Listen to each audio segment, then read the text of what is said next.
the Grouchy Nerd. Alright, quiet down, knuckleheads. It's time to take another look at an old hero pack for Fantasy Flight Games Marvel Champions. This time we're looking at Captain America. I think we all probably know this one by heart. Steve Rogers wanted to serve his country during World War II, but a host of health issues disqualified him from armed service. However, he was eventually given the chance to volunteer for Project Rebirth, where he received the Super Soldier Serum, which enhanced his physical, well, everything.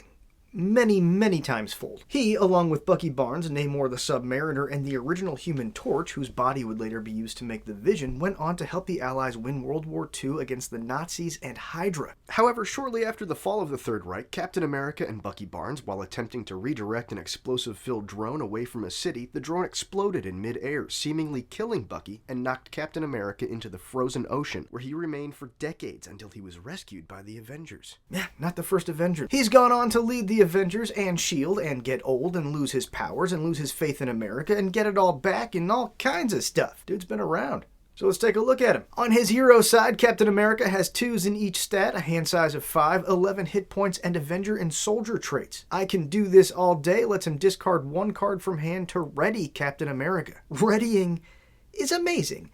Normally it costs 2 resources-ish. This one is just 1 card to ready, which means that basically every turn you're going to be able to defend and still use your basic attack or thwart. On his alter ego side, Steve Rogers has a recover of 3. He gets 1 more card in hand and he swaps the Avenger trait for the S.H.I.E.L.D. one. Living Legend reduces the cost of the first ally played each round by 1. And as part of your setup, search your deck and discard pile for Captain America's S.H.I.E.L.D. and add it to your hand, then shuffle your deck. Steve Rogers, the ultimate leader. It's amazing. Some of those allies are just a bit too expensive to use all of the time.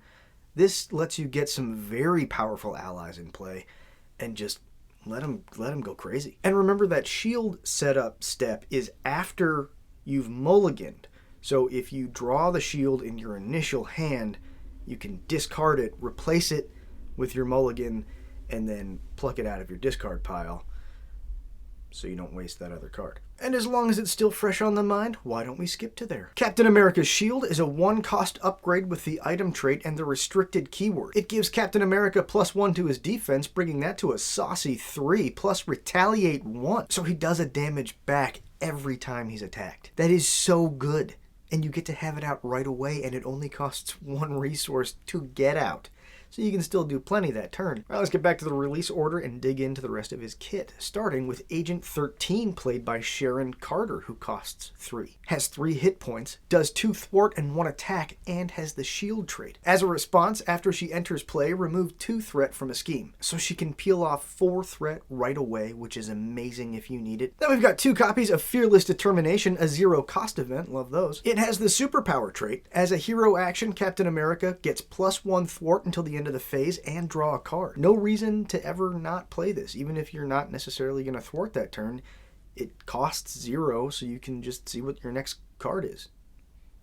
Might be something really good. Then we've got 3 copies of Heroic Strike, a 3-cost attack event. As a hero, deal 6 damage to an enemy. If you used at least 1 physical resource to pay for it, also stun that enemy. 6 damage for 3 resources is only okay if you're not able to come up with that physical resource, but it might be really nice to get rid of a rough minion or something like that. But if you can get that physical resource, or if, say, you have a card coming down the line that is just a physical resource on tap, this card's great.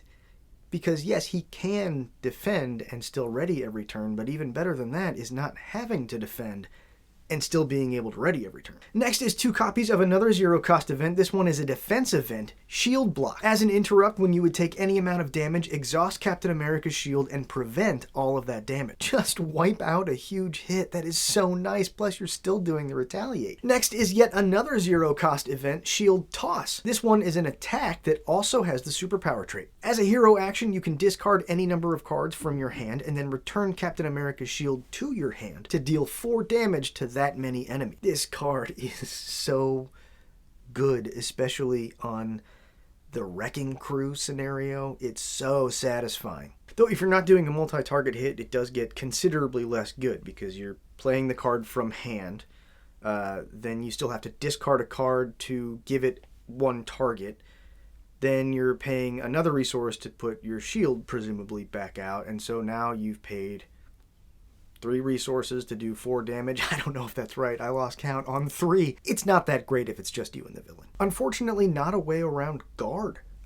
Even if you choose to do the damage to the minion with guard first, you have to pick your targets at the same time, and the villain is not available to be a target of this if a minion with guard is in play. Steve's Apartment is a 1-cost location support. As an alter ego action, exhaust Steve's Apartment to draw 1 card and heal 1 damage from Steve. Great support. Very straightforwardly good. There's no activation arrow like on Captain Marvel where you can only draw the card if you have a point of damage to heal. Captain America's helmet is next. It's a 1-cost upgrade with the armor trait. As an interrupt when Captain America would be defeated, set his hit points to 1 and discard this card. That's such a nice card, especially in leadership when you're going to have your allies going to be doing most of the brunt work and you're just taking hits for them. This lets you be a little fast and loose with how many of those hits you're taking. You have a literal failsafe. If you die, you don't. Last in his kit, 2 copies of Super Soldier Serum, a 2-cost upgrade that exhausts to generate a physical resource. So there's that physical resource on demand to make Heroic Strike really pop. Plus there's no form limit. You can use it either in Alter Ego to help you pay for the ally that you're getting a discount on, or you can use it on Heroic Strike, or however you want to use it. It's yours, champion. The bad stuff. Captain America's obligation is Man Out of Time. Exhaust Steve Rogers to remove it from the game or discard half the cards in your hand, rounded down, just to discard it. And this can be a real knock to your plans if you had to discard half your hand because you're already exhausted. Ooh. Hit Squad is Cap's signature side scheme. It comes in with 3 threat per identity, an acceleration icon, and when it's revealed, each player discards the top card of the encounter deck and takes 1 damage per boost icon on that card. That's a mean one. You might take 0, but you might take 3. Then you still have to clear it. Cap's signature nemesis is Baron Zemo, who does only 1 thwart but 3 attack, has 5 hit points, the Hydra and minion traits, and the quick strike keyword. So he's going to attack you immediately when he comes into play. You also may not thwart while he's in play. So quickly getting rid of that Hit Squad side scheme just got a lot more complicated. Then 2 copies of the same Hydra Soldier as in the Legions of Hydra encounter set. It does 1 thwart and 2 attack and has 4 hit points. Worse than that, it has guard, so you can't attack the villain while it's engaged with you. And even when you defeat it, it deals you a bonus encounter card. Bunch of jerks. Last is 1 copy of a Treachery Hail Hydra. When revealed, each Hydra minion attacks the hero they're engaged with. If you're not attacked, find a Hydra minion and put it into play engaged with you. So that's if you don't have one engaged with you, or if you've flipped down to Alter Ego, now you're going to have 2 of them waiting for you when you flip back up. Onto his aspect cards, Captain America came with a leadership deck, because of course he did. And first up is Falcon, as played by eventual Captain America himself, Sam Wilson. He's a 4-cost ally with 2s in his attack and thwart and 3 hit points. He has the Aerial and Avenger traits, and when he enters play, look at the top 3 cards of the encounter deck. Remove 1 threat from a scheme for each treachery you see. Normally 4 is kind of pushing it for me when it comes to allies. If that's going to be my whole turn, that feels kind of bad. But Steve Rogers does get that discount, which is nice, bringing this guy out for 3. He does 2 thwart, which is always useful in an ally. But the real news is looking at those top 3 encounter cards, because you're putting them back. So you got to do the thing that it says to do, sure, but then you're going to see the next boost card, your next encounter card, and the next boost card. And then you know, do you need to defend, or can you just take the villain's attack because he's not going to get boosted? That's great. That's great information. Squirrel Girl, in the style of Doreen Green, is next. She costs 2 to get out, does 1 thwart, 1 attack, and has 2 hit points. She has the Avenger trait, and as a response, when she enters play, deal 1 damage to each enemy. What an amazingly useful ally, and she better be. You say Doreen Green's name with respect. Laying down Squirrel Girl in Ultron when the drones are getting out of hand, and she just knocks them all out, presumably by calling on squirrels to attack the robots. I mean, I don't want to get cheesy, but that's kind of what this game's all about. Another 2-cost ally is next, Simon Williams as Wonder Man. He's an Avenger with 3 hit points, and he does 1 thwart or 3 attack. But that attack comes at the cost of discarding 1 card from your hand. So if you choose to use him as 9 damage over 3 activations, that 2 cost becomes 5 cost, which is not very good. But if you're just bringing him out for stats, or if you're bringing him out for teamwork, which we're going to see, I guess, next in the Thor deck, I think. I should know that. Then we have 3 copies of a 4-cost event. Avengers Assemble Max 1 time per round. As a hero action, ready each Avenger character you control. Until the end of the phase, each Avenger in play gets +1 to their thwart and attack. That's nuts. That is crazy. Use all your allies. Use yourself. Play this card. Ready everybody, and now they're stronger.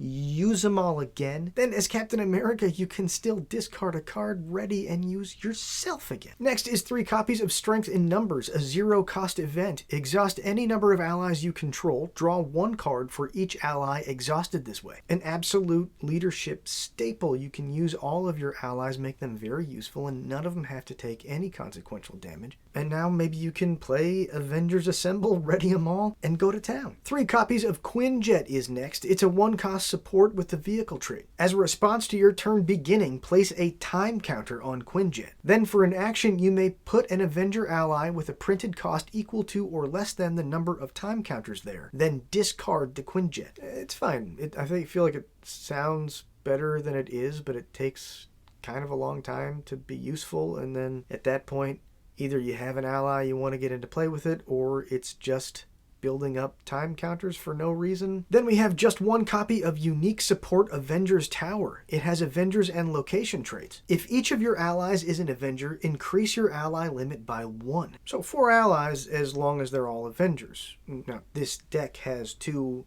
allies that are not Avengers, so that seems a little weird, but we'll get to that in a second. But in an all-Avenger deck, you can all but guarantee you're going to have an opportunity to have 4 Avengers out, and that's pretty cool, especially when you factor in cards like Avengers Assemble. Up next is 3 copies of Honorary Avenger, a 0-cost title upgrade that attaches to a friendly character to give them +1 hit point and the Avenger trait. And so there's Agent 13 and Mockingbird, who don't have the Avengers trait, get the Avengers trait, and so now you can use them for Avengers Assemble and Avengers Tower. Our aggression card is 3 copies of Enraged, a 1-cost upgrade that attaches to an ally, max 1 per ally. That ally gets +2 to their attack, but also +1 to their consequential damage on that attack. There are plenty of allies who do their thing when they come into play, and then you kind of don't mind if they get out of the way so they can cycle back in and do that thing again. So something that makes them stronger and more fragile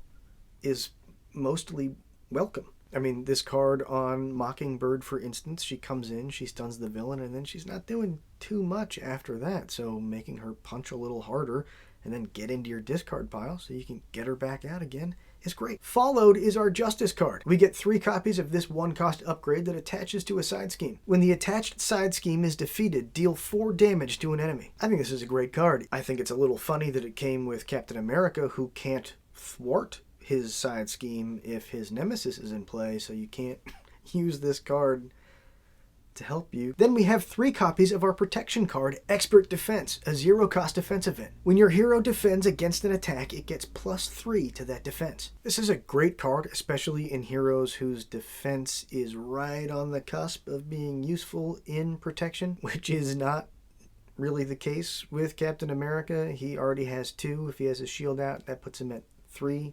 If he has armored vest on, that puts him at 4. This would get him to 7, I guess, if you really needed it.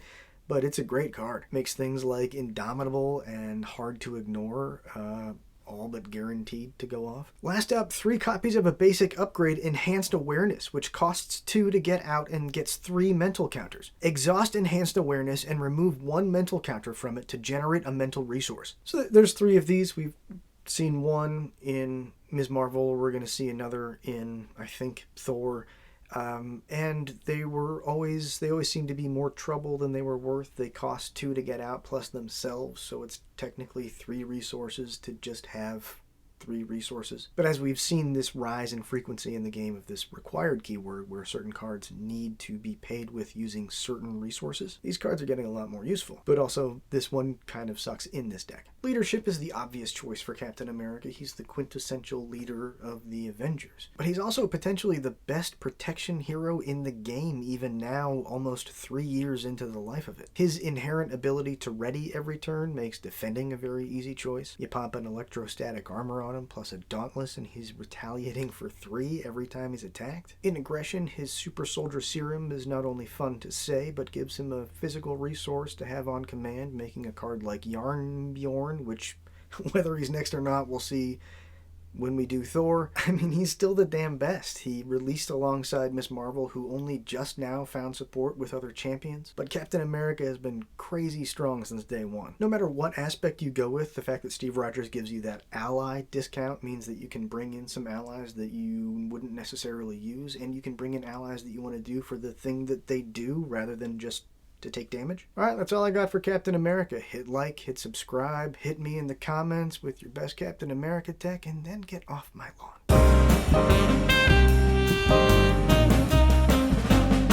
The Grouchy Nerd.